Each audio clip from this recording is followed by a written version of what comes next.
Olá, bem-vindos a mais uma conversa aqui no nosso espaço de análise. Hoje a gente vai mergulhar numa história bíblica, olha, bem singular mesmo, lá do livro de Daniel. E o que faz ela ser tão especial é que não é só uma história sobre um rei superpoderoso, é um relato contado, pasmem, pelo próprio rei. Exato. Estamos falando do capítulo 4 de Daniel. É quase como um testemunho pessoal, sabe?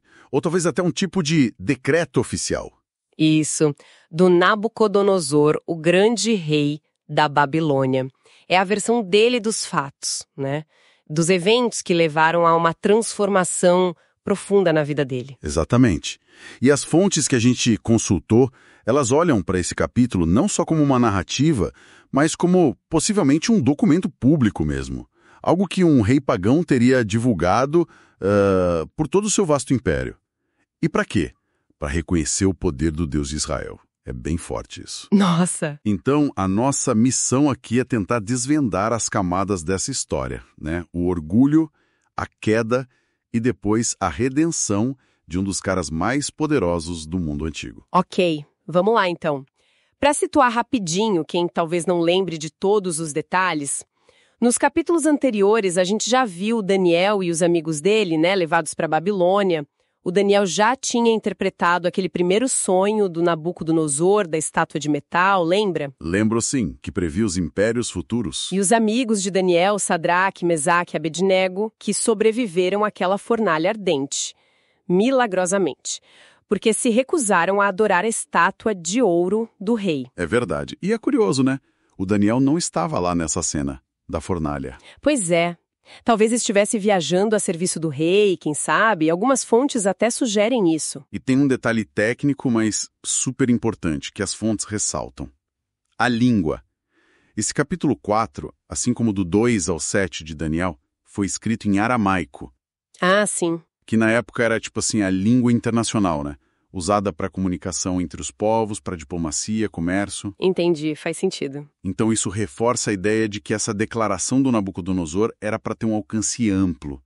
Não era só para o pessoal da Babilônia ou para os hebreus, era para todo mundo mesmo. Todos os povos, nações e línguas, como diz o próprio texto. Uma mensagem para o mundo todo, então. Uau. Então a história continua, né? Algum tempo depois desses eventos todos, talvez, sei lá, 1 ou 2 décadas depois, as fontes sugerem isso. É, parece que sim. Um tempo depois. Nabucodonosor tá lá, tranquilo no palácio dele, no auge do poder, parece. Ele mesmo descreve isso no começo do capítulo. Tranquilo em minha casa e florescente no meu palácio. Bem seguro de si. Totalmente. E aí, nesse clima de segurança, ele tem outro sonho. E, de novo, um sonho que o deixa perturbado. Pois é. Desta vez, o sonho é sobre uma árvore. Mas, assim, uma árvore gigantesca. Como era? Ele a descreve como estando no meio da terra. Tão alta que o topo chegava no céu, dava para ver de qualquer lugar do mundo. Nossa.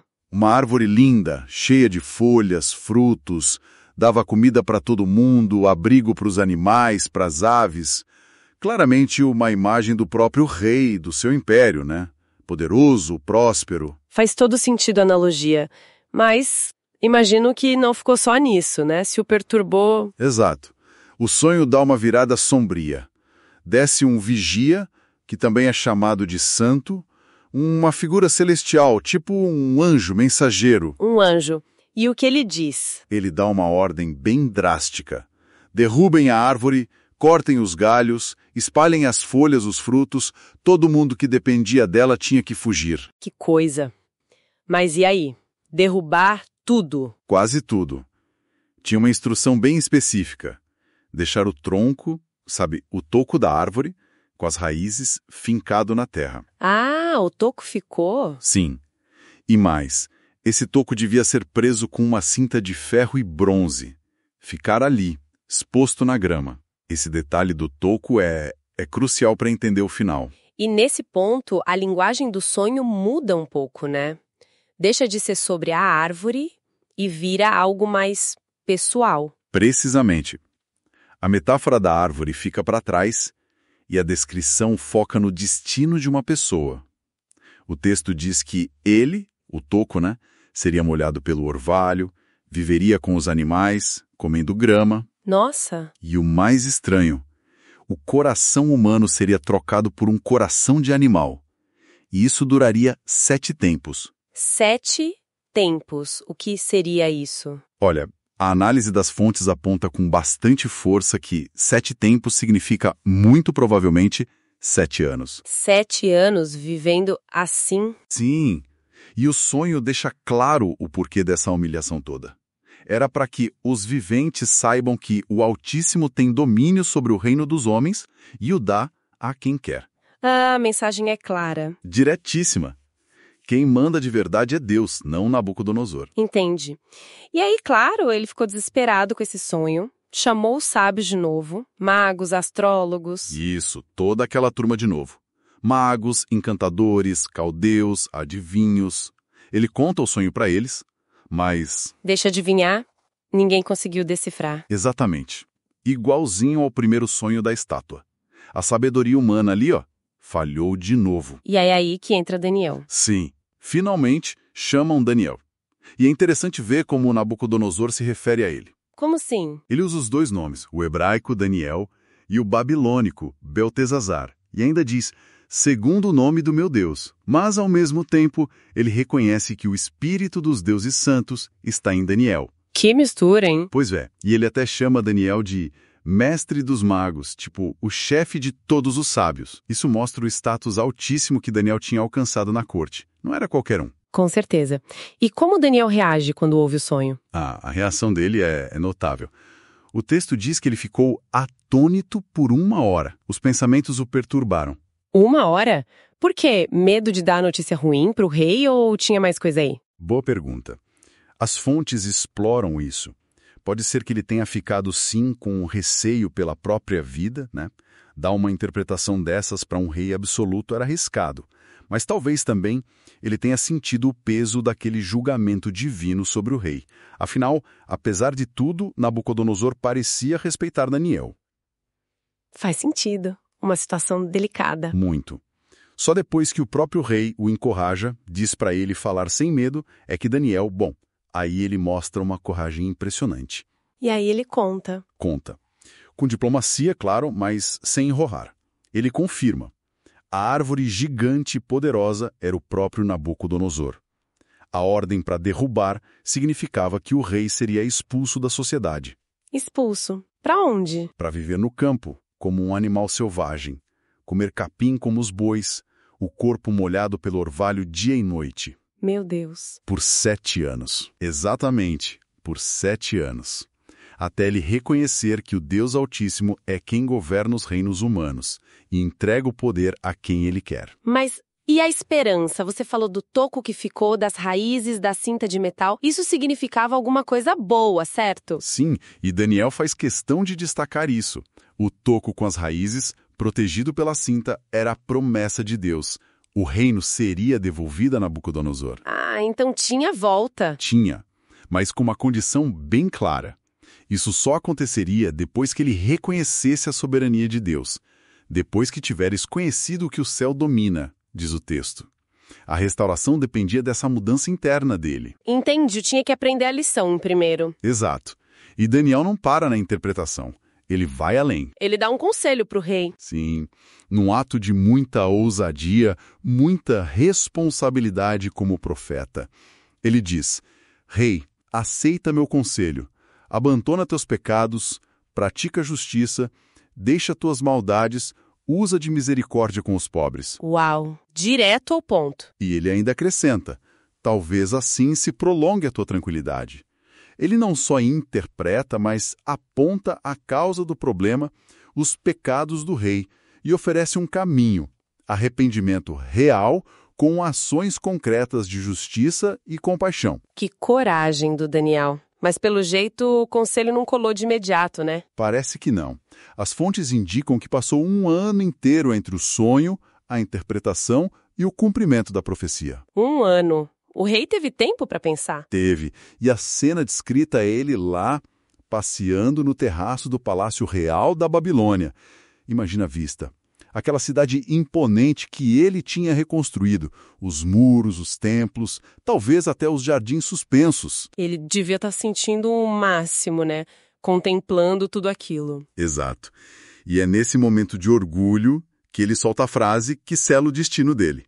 Ele diz: "Não é esta a grande Babilônia que eu edifiquei para a casa real, com a força do meu poder e para a glória da minha majestade?" Nossa. O foco total no eu, meu, minha. Pura autoglorificação. E o material que a gente analisou destaca como a Bíblia condena esse tipo de atitude, né? Cita Provérbios: "A soberba precede a ruína, a altivez do espírito precede a queda." E até faz um paralelo com a queda original de Lúcifer, lá em Isaías, com aquele "eu subirei, eu serei semelhante ao Altíssimo", o orgulho de querer ser Deus. E a resposta divina foi rápida. Instantânea. O texto faz questão de dizer: "Ainda estava a palavra na boca do rei, quando veio a voz do céu." E a voz repete a sentença do sonho quase palavra por palavra. A ligação entre o orgulho e o castigo é imediata. E o que aconteceu com ele? Como foi essa queda? Foi na mesma hora, diz o texto. Ele foi expulso do convívio humano. Começou a comer capim como os bois. O corpo vivia molhado de orvalho. E a aparência dele? A descrição é bem gráfica e humilhante. Diz que o cabelo cresceu como penas de águia e as unhas como garras de pássaros. Imagina a cena. O homem mais poderoso do mundo, reduzido a isso. É difícil até de imaginar. Que condição era essa? Loucura! As fontes discutem isso. Pode ter sido uma aflição sobrenatural, claro, mas também exploram paralelos com condições psicológicas raras. Tipo o quê? Mencionam a licantropia, que a pessoa achar que é um lobo. Mas pelo texto, que fala em comer capim, seria mais parecido com a boantropia, a ilusão de ser um boi. Existe isso? É extremamente raro, mas existem relatos médicos de psicoses assim. E a análise também menciona aquele fragmento achado em Qumran, a oração de Nabonido. Zor. Isso. E esse texto fala de um rei babilônico, talvez haja uma confusão histórica aí, quem sabe, que sofreu de uma doença por 7 anos, ficou afastado dos homens e foi curado depois de orar ao Deus Altíssimo por meio de um adivinho judeu. Nossa, muitas semelhanças com a história de Daniel 4. Muitas.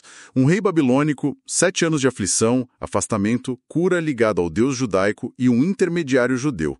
Sugere que talvez histórias desse tipo circulassem, embora a ligação direta seja debatida, claro. Interessante. Mas a história em Daniel não termina aí, na desgraça dele, certo? Não, de jeito nenhum. Depois dos 7 tempos, os 7 anos, algo acontece. Algo fundamental. O próprio Nabucodonosor conta. O que ele diz? Mas ao fim daqueles dias, eu, Nabucodonosor, levantei os meus olhos ao céu. Um gesto simples, talvez, mas cheio de significado. Olhar para cima, não mais para a terra onde ele comia grama. Um olhar de reconhecimento. Parece que sim, porque ele continua. E tornou-me a vir o meu entendimento. A sanidade voltou naquele momento. E qual foi a primeira coisa que ele fez, lúcido de novo? Adoração. Ele bendiz o Altíssimo, louva e glorifica a Deus. E faz uma confissão teológica, assim, impressionante. Reconhece o domínio eterno de Deus sobre tudo e todos. Ele diz que Deus faz segundo a sua vontade com o exército do céu e os moradores da terra. Não há quem possa deter a sua mão, nem lhe dizer, que fazes? É uma rendição total à soberania divina. Que virada! Vindo de quem se exaltava tanto antes. E ele foi restaurado ao trono. Foi. Imediatamente. A honra, a glória, a majestade, a razão, tudo voltou. E tem um detalhe curioso que as fontes apontam. Qual? Ele diz que sua excelente grandeza foi acrescentada. Ou seja, ele ficou ainda mais próspero e respeitado do que antes. É nesse ponto que o material menciona aquela tradição do Talmud babilônico. O que diz essa tradição? Sugere que Daniel talvez tenha sido tipo um guardião do reino, sabe? Um administrador, enquanto Nabucodonosor estava incapacitado naqueles 7 anos. Ah, isso explicaria como o trono ficou esperando por ele. Exatamente. E talvez porque a grandeza dele até aumentou depois, com Daniel garantindo a estabilidade. É uma tradição posterior, claro, mas se encaixa bem na relação deles. Faz sentido. E aí chegamos ao ponto principal do capítulo, né? Que é o próprio testemunho dele. Exato. O clímax é esse. Nabucodonosor tornando pública essa experiência toda. Ele não escondeu a vergonha. Pelo contrário, transformou num testemunho oficial para todos os povos, nações e línguas. Ele queria que todo mundo soubesse. Sim, ele termina a proclamação louvando de novo. Agora, pois, eu, Nabucodonosor, louvo, exalço e glorifico ao Rei do céu, porque todas as suas obras são verdade e os seus caminhos justos, e pode humilhar aos que andam na soberba. A lição foi aprendida e divulgada. Então, parando para pensar um pouco, é impressionante. Temos aqui um relato que se apresenta como sendo do próprio rei pagão mais poderoso da época, o cara que conquistou Jerusalém, que construiu a Babilônia Imperial. Ele descreve como foi humilhado de forma espetacular, pública, viveu como bicho por 7 anos, e quando é restaurado, em vez de, apagar isso da história... Que seria o esperado, né? Totalmente, em vez disso, ele publica um decreto para o império todo, admitindo a queda e louvando o Deus estrangeiro que fez isso com ele e depois o restaurou. A honestidade disso é extraordinária. Sem dúvida, um dos testemunhos mais, singulares e poderosos da Bíblia. Confronta de frente a questão do orgulho humano, que é tão perigosa, né? Afirma de um jeito muito dramático a soberania de Deus sobre tudo, até sobre os impérios e os reis que se acham intocáveis. Verdade. Mas talvez o mais impactante que as fontes ressaltam é essa demonstração de que a transformação é possível. Uma redenção profunda, mesmo para alguém que estava no topo do mundo e da autoexaltação. Mostra que Deus pode usar até circunstâncias extremas, como perder a razão, para levar alguém à verdade. A confissão final dele é tão forte que algumas fontes até levantam a hipótese: será que ele se converteu mesmo? Teve uma fé salvadora no Deus de Israel? O texto não diz isso com todas as letras, mas... Deixa a pergunta no ar, né? É um relato muito marcante mesmo, principalmente por ser apresentado como a proclamação do próprio Nabucodonosor. A jornada completa, do auge do poder e do orgulho para o fundo do poço da humilhação e aí para esse reconhecimento público, essa adoração a Deus. A forma como ele usa a própria plataforma real para divulgar isso é o que pega. Exato. A experiência dele, registrada e divulgada em aramaico para o mundo da época, né, funciona como uma lente para a gente examinar temas que continuam super atuais. A natureza do orgulho, as consequências dele, a intervenção divina na história, mesmo nos assuntos de nações pagãs, e essa capacidade incrível de redenção, de restauração, mesmo depois de uma queda feia, pública. A divulgação em si já é um ato político e teológico enorme. Formado a ponto de proclamar a própria humilhação e a grandeza de um Deus que nem era o dele. O que essa história antiga pode sugerir para nossa própria luta, às vezes mais sutil, contra o orgulho na nossa vida, na sociedade. Boa reflexão. E o que ela diz sobre o potencial de mudança que talvez exista naquele gesto simples de levantar os olhos ao céu, de reconhecer como ele fez que existe algo ou alguém muito maior que a gente e nossos pequenos poderes e majestades. Uma reflexão muito pertinente.